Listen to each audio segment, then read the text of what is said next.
ஒரு அடிச்சுக்கவே முடியாத காம்பினேஷன்னா பருப்பு வத்தக்கச்சி பாத்தீங்களா என்ன இன்னைக்கு ரொம்ப ஜாம் ஆகுது. இந்த இருக்கு உங்க சீட்டு தெரியுது, நீ மூடு. தக்காளி வத்த குழம்பு, பருப்பு உசிலி, அதுக்கப்புறம் சுட்ட அப்பளம் சரியான டேஸ்டா இருக்கும். இன்னைக்கு நாங்க பேர் கிரில்ஸ் மாதிரி கொழுந்து விட்டு ஃபயர்ல சமைக்க போறோம். ஃபர்ஸ்ட் ரைஸ் பண்ணி எடுத்தாச்சு. அடுத்து வத்த குழம்புக்கு நான் காட்டுற இன்கிரீடியன்ஸ் எல்லாம் போட்டு வத்த குழம்பு பண்ணி இருக்கலே. நான் பண்ண வத்த குழம்புலேயே கொஞ்சம் ஈஸியான ரெசிபினா அது இந்த வத்த குழம்பு தான். நான் கொஞ்சம் ஸ்லோவாக தான் காட்டியிருக்கேன், பார்த்துக்கோங்க.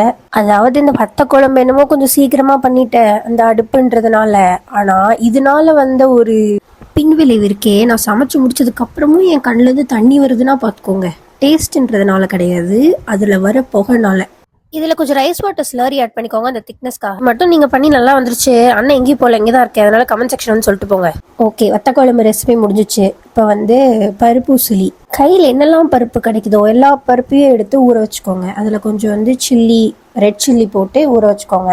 அதுக்கப்புறம் அது வேக வச்சு அரைச்சி பவுட்ரு பண்ணி அதை பல்ஸ் பண்ணி எடுத்தால் தான் கொஞ்சம் அதோட டெக்ஸ்சர் கொஞ்சம் ஃபெதரியாக இருக்கும், சாப்பிட்றதுக்கு நல்லா இருக்கும். இதுக்கு மேலே அந்த எரிச்சலில் உட்காந்தா கண்ணு கையோட வந்துடும் சொல்லிட்டு சரி பேக் டு கிச்சன். நான் பருப்பு உசிலி கிச்சனில் பண்ணிட்டு இருந்தேன்.